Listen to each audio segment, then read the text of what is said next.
Salam sejahtera bagi kita semua. Kebaktian kenaikan Tuhan Yesus ke surga hari ini dilayani oleh Saudara Yosafat Prasanda Hanario, Sarjana Teologi. Mari kita bersaat teduh sejenak.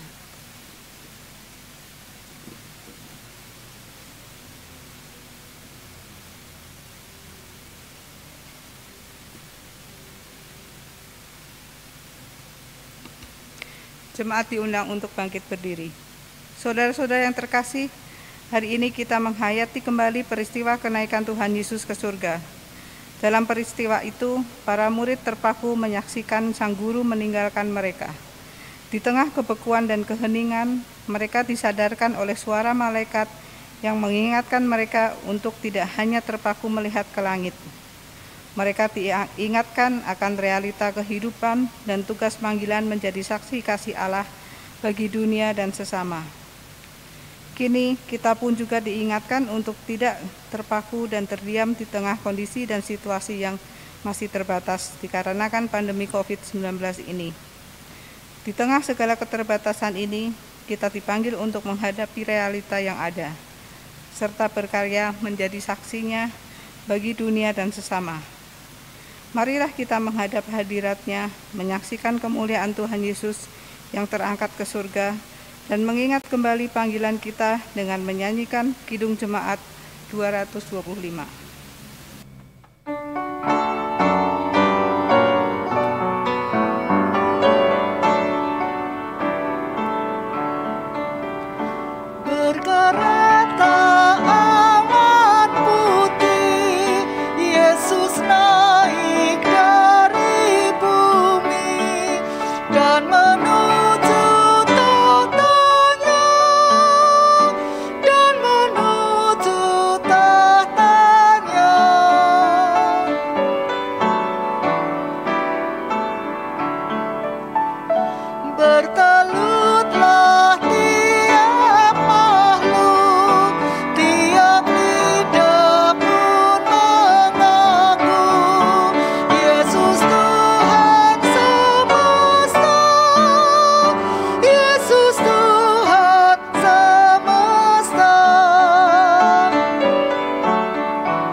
Ibadah kenaikan Tuhan Yesus ke surga kita khususkan dengan pengakuan bahwa pertolongan kita datangnya dari Allah Bapa, pencipta langit dan bumi yang setia memelihara ciptaannya.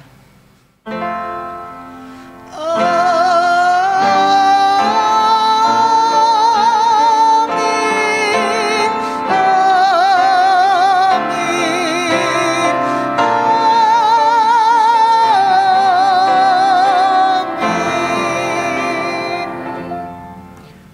kasih Kristus menyertai kita sekalian.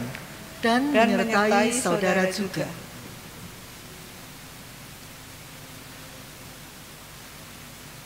Saudara-saudara yang terkasih, kenaikan Tuhan Yesus ke surga bukanlah akhir dari karya kasih Allah bagi dunia. Kenaikan Tuhan Yesus ke surga justru menjadi awal perutusan bagi murid untuk melanjutkan karya kasih Allah dalam terang Roh Kudus. Panggilan itulah yang saat ini kita emban. Sebagai murid-murid Tuhan Yesus, kita diutus untuk mewartakan kasih, pengampunan, pengharapan, dan pemulihan di tengah dunia yang masih muram ini.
Saudara-saudara yang terkasih, di tengah kemurungan yang masih menyelimuti dunia, Tuhan memanggil kita untuk mewartakan kasih, pengharapan, dan damai sejahteranya.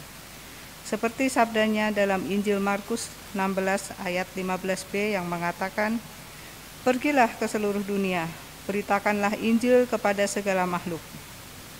Marilah kita memeriksa diri kita sendiri. Sudahkah kita menjadi saksi yang setia bagi dunia dan segala isinya? Sudahkah kita peduli pada saudara kita yang membutuhkan pertolongan kita?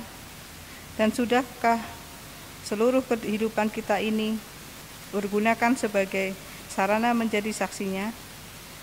Pada kenyataannya, seringkali kita masih mementingkan diri kita sendiri, mencari kenyamanan diri, dan tidak peduli pada sesama kita. Oleh karena itu, marilah kita menyatakan pertobatan kita kepada Tuhan di dalam doa pertobatan secara pribadi.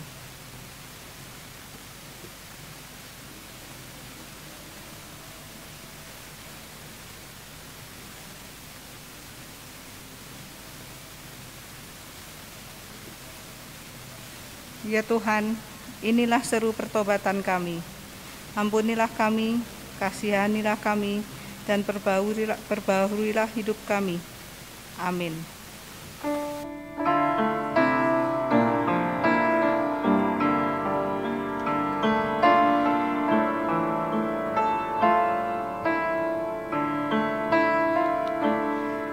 Kasihanilah aku yang lemah, ya Tuhan Maha Kuasa. Hapuskan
jemaat diundang untuk bangkit berdiri.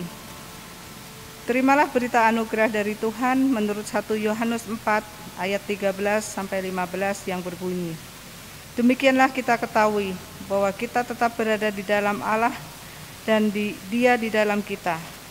Ia telah mengaruniakan kita mendapat bagian dalam rohnya, dan kami telah melihat dan bersaksi bahwa Bapa telah mengutus anaknya menjadi juru selamat dunia.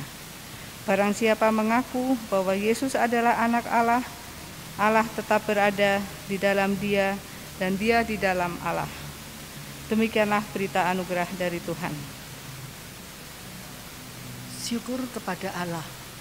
Marilah kita menyatakan damai kita dengan saling mengucapkan salam damai.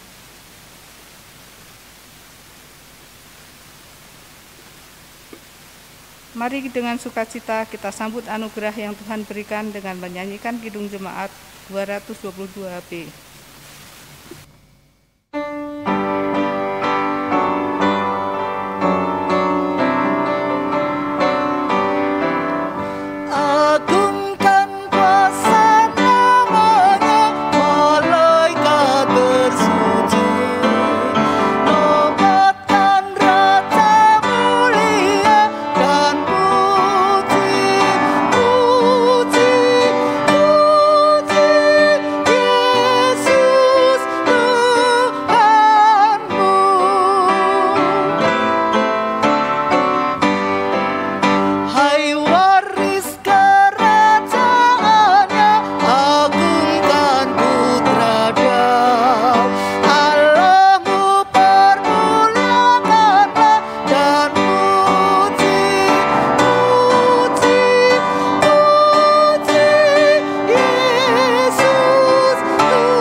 Jemaat sekalian, sebelum kita membaca dan merenungkan firman Tuhan, mari kita berdoa.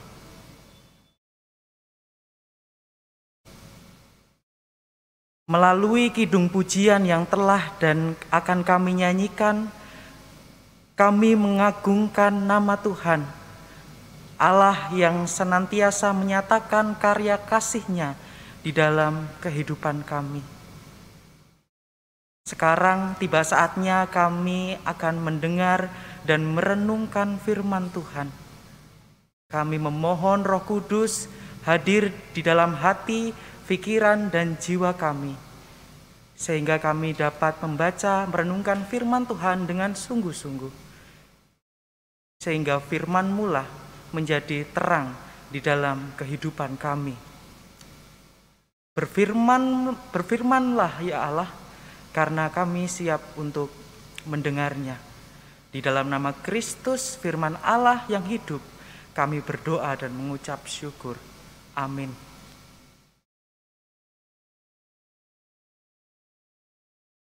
Inilah Injil Yesus Kristus menurut Lukas pasal yang ke-24, ayat yang ke-44 sampai 53.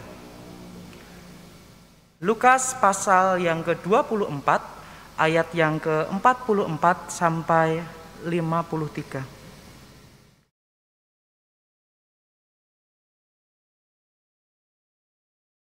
Ia berkata kepada mereka, "Inilah perkataanku yang telah kukatakan kepadamu ketika aku masih bersama-sama dengan kamu, yakni bahwa harus digenapi semua yang ada tertulis tentang aku dalam kitab Taurat Musa dan kitab nabi-nabi dan kitab Mazmur."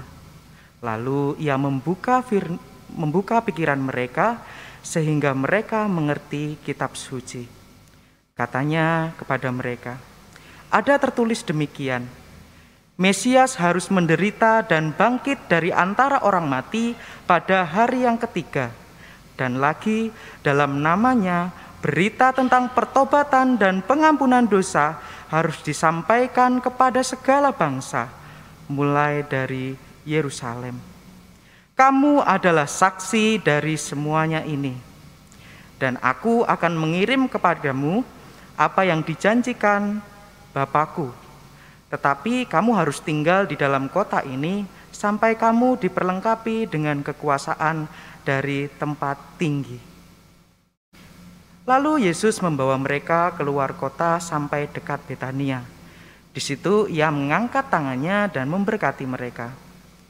Dan ketika ia sedang memberkati mereka, ia berpisah dari mereka dan terangkat ke surga. Mereka sujud menyembah kepadanya. Lalu mereka pulang ke Yerusalem dengan sangat bersukacita. Mereka senantiasa berada di dalam bait Allah dan memuliakan Allah. Demikianlah Injil Yesus Kristus, yang berbahagialah ialah mereka yang mendengarkan firman Tuhan dan memeliharanya. Haleluya. Haleluya,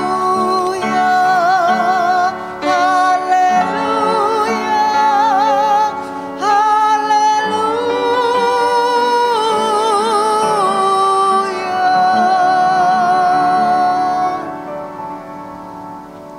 Shalom jemaat yang dikasihi oleh Tuhan.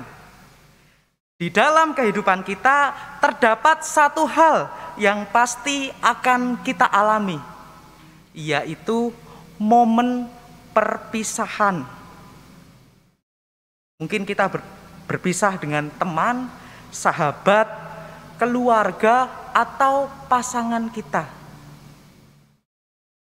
Saya yakin bahwa Bapak, Ibu, saudara-saudari pernah mengalami momen perpisahan di dalam kehidupan Bapak Ibu sekalian. Bagaimana rasanya? Tergantung, Mas. Kalau orang yang saya sebeli, orang yang saya tidak sukai sih saya senang-senang aja. Malah saya pengen cepat-cepat pisah, biar saya nggak lihat lagi. Tapi bagaimana jika perpisahan itu terjadi kepada orang yang Bapak Ibu jemaat sekalian kasihi? Pada umumnya, berapa orang akan merasa sedih, akan merasa kehilangan. Apalagi ketika perpisahan itu terjadi sangat lama, bahkan tidak dapat ditentukan berapa lama perpisahan itu terjadi. Beberapa orang kemudian berpikir bahwa perpisahan berarti sebuah tanda berakhirnya sebuah relasi. Bapak Ibu jemaat yang dikasihi oleh Tuhan, pada saat ini kita bersama-sama merayakan hari kenaikan Yesus ke surga. Bagi para murid, momen ini ternyata adalah momen perpisahan antara para murid dengan Yesus, guru dan Tuhan yang mereka kasihi dan mereka sayangi. Perpisahan dengan orang yang terkasih, bahkan untuk waktu yang lama dan tidak dapat ditentukan, seringkali dimaknai sebagai tanda akhir dari sebuah relasi. Benarkah demikian? Nah, berdasarkan bacaan leksionari yang akan kita dan sudah baca pada hari ini, ternyata hal itu terjadi sebaliknya. Pertama, kenaikan Yesus ke surga sebagai momen perpisahan itu bukanlah akhir dari sebuah relasi, dari karya Allah bagi dunia, melainkan langkah baru bagaimana Yesus Kristus yang bangkit dan naik ke surga itu mengutus para murid untuk menjadi saksi Kristus yang menghadirkan pengampunan, yang menghadirkan pemulihan dan pengharapan yang tidak terbatas ruang dan waktu. Bapak Ibu jemaat yang dikasihi oleh Tuhan, mari kita masuk ke dalam poin yang pertama, yaitu bahwa kenaikan Yesus ke surga bukanlah akhir dari karya Allah bagi dunia. Jika kita membaca Kisah Para Rasul ayat pasal yang pertama, ayat yang ketiga, kita akan menemukan bahwa Kisah Para Rasul menyaksikan sebelum Yesus naik ke surga, atau 40 hari setelah kebangkitannya itu, Yesus menampakkan diri kepada para murid.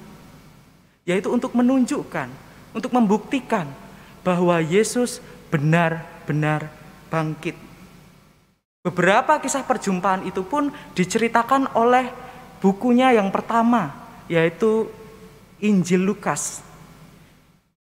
Yesus menampakkan diri kepada para perempuan, kepada para murid yang menuju ke Emmaus, dan terakhir adalah kepada para murid.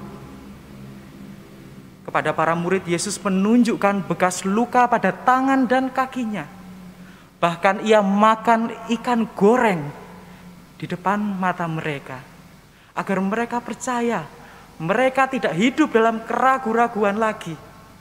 Ketika mereka melihat bahwa Yesus benar-benar bangkit, keraguan, ketidakpercayaan itu menjadi sebuah sukacita dan pengharapan baru bagi mereka. Setelah Yesus menunjukkan kepada para murid bahwa ia benar-benar bangkit, di dalam bacaan kita dalam Lukas pasal yang ke-24 ayat yang ke-44 sampai 46, Yesus kemudian mulai berbicara kepada mereka. Yesus ingin menunjukkan pada para murid bahwa apa yang mereka lihat, kebangkitan, kematiannya, merupakan peristiwa yang memang harus terjadi untuk menggenapi nubuatan para nabi. Semua peristiwa itu sudah tertulis di kitab Taurat, kitab nabi-nabi, dan kitab Mazmur, bahwa Yesus harus menderita dan bangkit dari antara orang mati pada hari yang ketiga. Dan dalam namanya berita tentang pertobatan harus disampaikan kepada segala bangsa, mulai dari Yerusalem. Apa yang Yesus katakan kepada murid pada ayat ke-44 sampai ke-46 ini tentang kebangkitannya yang menggenapi nubuatan para nabi, sebenarnya secara tidak langsung Yesus sedang berbicara tentang sejarah karya keselamatan Allah bagi dunia. Yang pertama, Allah berkarya pada zaman kitab Taurat, kitab nabi-nabi, dan kitab Mazmur. Karya Allah yang memampukan mereka untuk bernubuat tentang kehadiran seorang Mesias yang akan membawa keselamatan bagi dunia, yang akan membawa pemulihan dan pengharapan baru bagi dunia. Yang kedua, Allah berkarya di dalam kehidupan Yesus Kristus sebagai Mesias yang menggenapi nubuatan karya keselamatan Allah bagi dunia. Di dalam pelayanan Yesus di dunia, ia menghadirkan pemulihan dan ia menghadirkan pengharapan baru bagi setiap orang. Yesus Kristus adalah pusat sejarah keselamatan Allah. Dan yang ketiga, Allah yang berkarya pada zaman Nabi, di zaman Yesus Kristus adalah Allah yang sama yang akan berkarya di dalam kehidupan para murid yang diundang untuk turut menghadirkan karya Allah di dalam kehidupan dunia. Perjumpaan Yesus kepada para murid selama 40 hari adalah masa di mana Yesus mempersiapkan para murid untuk turut serta dalam menghadirkan karya Allah di dalam dunia. Di dalam kehidupan dan pelayanan Kristus, para murid sudah melihat dan mendengar bagaimana Yesus menghadirkan pemulihan dan pengharapan itu. Yesus merangkul orang-orang yang seringkali dianggap berdosa, najis. Mereka yang dianggap tidak berdaya, korban-korban diskriminasi, orang-orang miskin. Inilah berita tentang karya Allah yang membawa pemulihan dan pengharapan. Dengan demikian, kenaikan Yesus ke surga bukanlah akhir dari karya Allah bagi dunia, melainkan langkah awal dari para murid dan setiap orang yang percaya kepada Kristus untuk turut memberitakan berita tentang pengampunan dosa, tentang pemulihan, dan tentang pengharapan. Jemaat yang dikasihi oleh Tuhan, lebih dari 1 tahun pandemi COVID-19 melanda dunia ini. Seperti yang sudah kita ketahui dan mungkin kita rasakan, bahwa pandemi ini memporak-porandakan kehidupan manusia. Dampaknya ialah kemudian membuat kehidupan ini serasa semakin sulit, sehingga banyak orang kemudian kehilangan pengharapan. Di tengah situasi ini, kita kembali diingatkan untuk menjadi saksinya yang menghadirkan pemulihan dan pengharapan di tengah krisis pandemi ini. Kita diingatkan untuk tidak hanya berdiam diri dan terpaku melihat situasi yang saat ini terjadi, tetapi kita diajak untuk mari kita bergerak.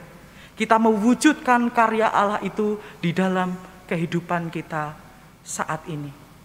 Setiap orang diundang, mari kita berpartisipasi. Kita dapat membantu bukan hanya melalui materi, melalui uang atau bantuan-bantuan yang semacamnya, tetapi kita juga dapat membantu secara moral. Kita hadir kepada teman atau sahabat atau keluarga kita yang pada saat ini mengalami krisis di dalam kehidupannya, mengalami kehilangan pengharapan di dalam kehidupannya. Dengan kita bergerak berarti bahwa kita sedang turut serta dalam menghadirkan karya Allah yang membawa pemenuhan, yang membawa pemulihan dan pengharapan. Jemaat yang dikasihi oleh Tuhan, mari kita masuk ke dalam poin yang kedua, yaitu menjadi saksi yang tidak terbatas ruang dan waktu. Pada ayat yang ke-48, Yesus mengatakan bahwa kamu adalah saksi dari semuanya ini. Menjadi saksi berarti bahwa mereka benar-benar dengan mata kepala mereka sendiri, mereka melihat kebangkitan Yesus adalah fakta. Kebangkitan Kristus juga merupakan penggenapan nubuatan para nabi. Menjadi saksi Kristus berarti para murid juga diajak dan diutus untuk melanjutkan karya Allah dengan memberitakan berita tentang pertobatan dan pengampunan dosa kepada segala bangsa. Kisah para rasul secara spesifik menggambarkan, menunjukkan bahwa perutusan murid dilakukan dari Yerusalem, seluruh Yudea, Samaria, dan sampai ujung bumi. Hal itu berarti tugas perutusan yang diberikan kepada para murid dalam terang pernyataan Roh Kudus tidak hanya dalam batas suatu wilayah saja, wilayah-wilayah mereka saja, tetapi melintasi batas-batas wilayah, bahkan melintasi suku yang berbeda, ras yang berbeda, bahkan agama-agama yang berbeda. Tugas ini bukanlah tugas yang mudah. Seperti kita ketahui bahwa di Yerusalem terjadi penyaliban Yesus. Di Yudea mereka menolak pengajaran Yesus. Samaria seringkali digambarkan orang yang tidak murni. Dan seluruh dunia seringkali digambarkan sebagai mereka yang tidak mengenal Tuhan. Para murid mungkin akan mengalami berbagai hambatan seperti penolakan, bahkan nyawa mereka sendiri. Di tengah tugas yang sulit itu, pada ayat yang ke-49, Yesus mengatakan bahwa nanti engkau akan diperlengkapi dengan kekuasaan dari tempat tinggi. Ayat ini menandaskan bahwa Perutusan sebagai saksi disertai dengan kuasa yang akan memampukan para murid dan memperlengkapi para murid. Mereka akan menjadi saksi bukan karena kekuatan mereka sendiri, namun ada kuasa dari tempat tinggi yang akan menyertai langkah mereka.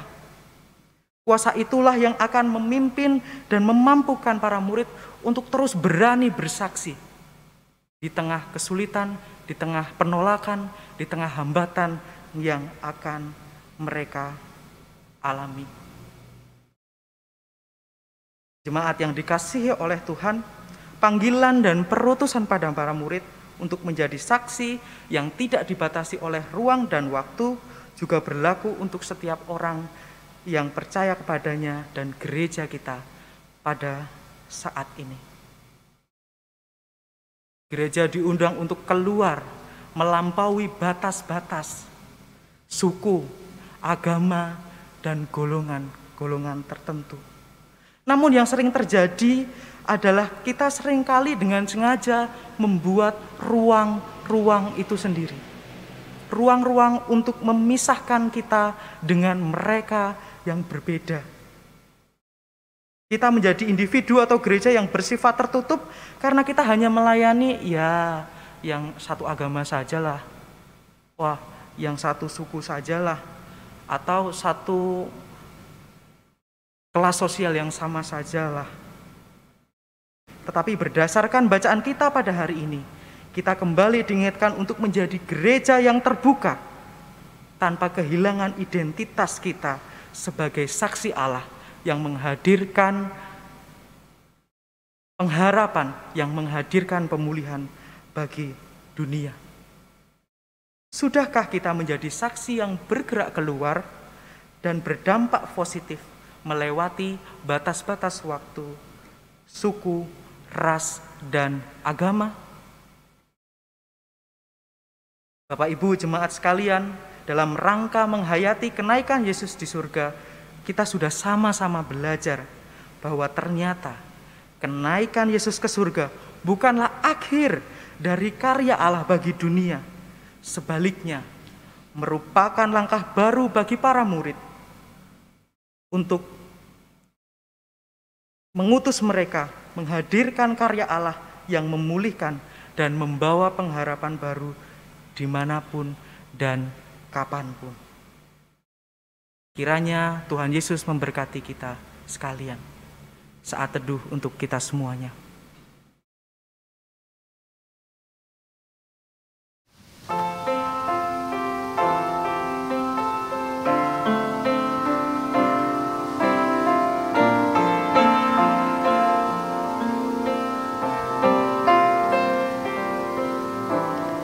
Tuhan, inilah hidupku. Ku serahkan padamu segala cita-citaku, masa depanku menjadi milikmu. Jadikan kami terang di tengah kegelapan dunia, membawa bangsa-bangsa kepadamu. Tuhan, ini kerinduanku. Bagimu Tuhan seluruh hidupku.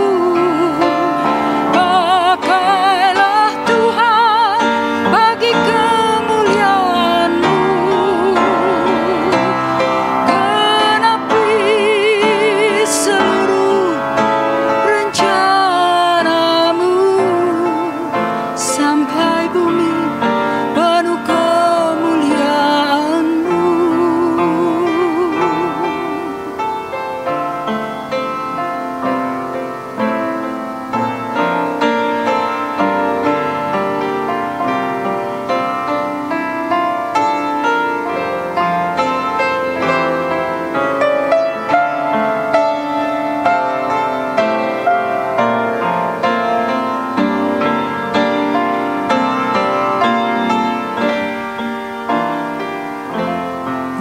jadikan kami terang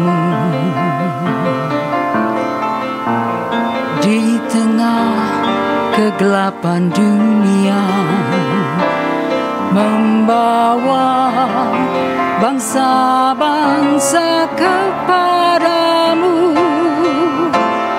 Tuhan, ini kerinduanku. Bagimu Tuhan seluruh hidupku. Pakailah Tuhan bagi kemuliaan-Mu. Genapi seluruh rencana-Mu sampai bumi penuh kemuliaan-Mu. Bagimu Tuhan seluruh hidupku. Pakailah Tuhan bagi kemuliaan-Mu. Genapi seluruh rencana-Mu sampai bumi penuh kemuliaan-Mu. Genapi seluruh rencana-Mu.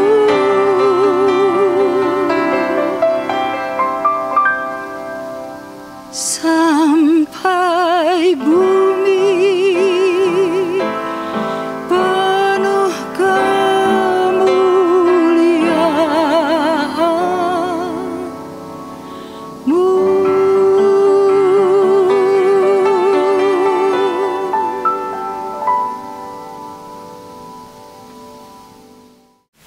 Jemaat diundang untuk bangkit berdiri.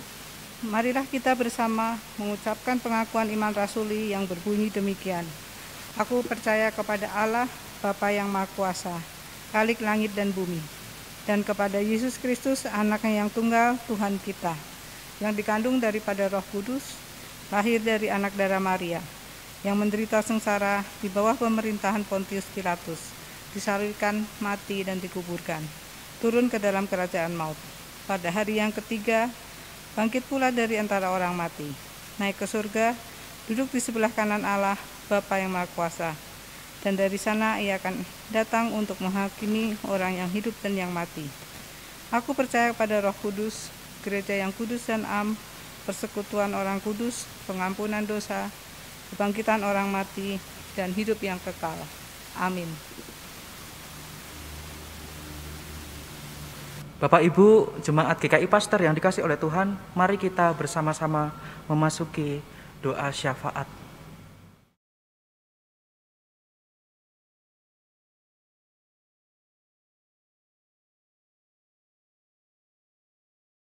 Bapa yang penuh kasih, kami menghaturkan ucapan syukur atas setiap penyertaan Tuhan di dalam kehidupan kami. Kami bersyukur karena pada saat ini juga kami boleh mendengar firman Tuhan. Firman yang senantiasa mengajarkan kepada kami untuk turut serta dalam menghadirkan karya Allah yang membawa pengharapan, yang membawa pemulihan bagi dunia. Ya Bapa, pada saat ini kami juga hendak mengaturkan beberapa doa syafaat kami. Ya Bapa, pada saat ini kami berdoa untuk keluarga kami yang saat ini sedang sakit, baik yang ada di rumah sakit atau sedang menjalani proses perawatan di rumah. Kami senantiasa memohon kemurahan dari Engkau. Kiranya keluarga kami yang saat ini sakit, senantiasa Engkau hadir di dalam kehidupan mereka, sehingga kehidupan mereka di dalam kehidupan yang saat ini sakit, mereka senantiasa memiliki pengharapan akan Engkau. Kami berdoa untuk makanan, obat, dan setiap tenaga kesehatan yang turut dalam proses pemulihan. Kiranya melalui tenaga medis, melalui obat dan makanan, boleh mempercepat pemulihan keluarga kami yang sakit. Kami serahkan keluarga kami yang sakit dan menjalani proses pemulihan ke dalam tangan-Mu. Ya Bapa, pada saat ini kami juga berdoa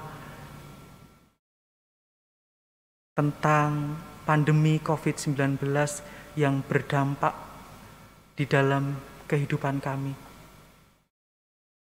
Kami berdoa untuk setiap pasien yang positif, kiranya melalui perawatan paramedis, mereka boleh pulih. Kami juga berdoa untuk program vaksin COVID-19 yang saat ini tengah berlangsung. Kami mohon penyertaan-Mu sehingga setiap vaksin akan diberikan kepada setiap orang. Dan kami percaya bahwa melalui vaksin ini akan membawa kebaikan bagi kami semuanya. Ya Bapa, kami serahkan juga bangsa dan negara kami, bangsa Indonesia. Kami berdoa untuk setiap pemerintah yang mengambil kebijakan di dalam pemerintahan. Kiranya takut akan Allah senantiasa menjadi keutamaan bagi mereka, sehingga bukan kepentingan pribadi mereka sendiri, bukan hal-hal yang merugikan banyak orang, tetapi membawa kesejahteraan bagi seluruh rakyat Indonesia. Demikianlah seruan dan doa kami yang kami serahkan di dalam nama Bapa, Anak, dan Roh Kudus. Amin. Marilah kita mengucap syukur kepada Allah dengan memberikan persembahan kita. Firman Tuhan yang mendasari persembahan kita dari Ibrani 13 ayat 15 sampai 16. Demikian. Sebab itu marilah kita oleh Dia senantiasa mempersembahkan korban syukur kepada Allah, yaitu ucapan bibir yang memuliakan nama-Nya. Dan janganlah kamu lupa berbuat baik dan memberi bantuan, sebab korban-korban yang demikianlah yang berkenan kepada Allah. Seraya mempersembahkan persembahan kita melalui online, kita menyanyikan Kidung Jemaat 288.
Jemaat diundang untuk bangkit berdiri. Mari kita bawa persembahan kita di dalam doa. Tuhan Allah Bapa kami, terima kasih Tuhan untuk berkat-berkat yang telah Kau limpahkan di sepanjang hidup kami. Pada kesempatan ini kami ingin memberikan persembahan sebagai ucapan syukur atas kasih dan penyertaan-Mu. Kuduskanlah persembahan ini, beri hikmat kepada kami supaya dapat kami kelola persembahan ini hanya untuk kemuliaan nama-Mu. Kami berdoa dalam nama Tuhan Yesus Kristus. Amin.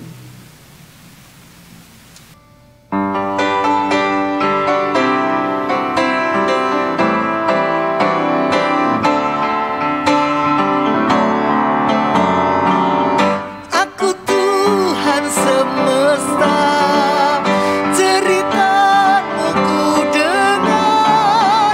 Kau di dunia yang gelap, ku selamatkan.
arahkanlah hati kita kepada Tuhan. Kami mengarahkan hati kepada Tuhan. Jadilah saksi Kristus. Syukur kepada Allah. Terpujilah Tuhan. Kini dan selamanya. Mari kita menerima berkat Tuhan. Tuhan memberkati kita dan melindungi kita. Tuhan menyinari kita dengan wajah-Nya dan memberi kita kasih karunia.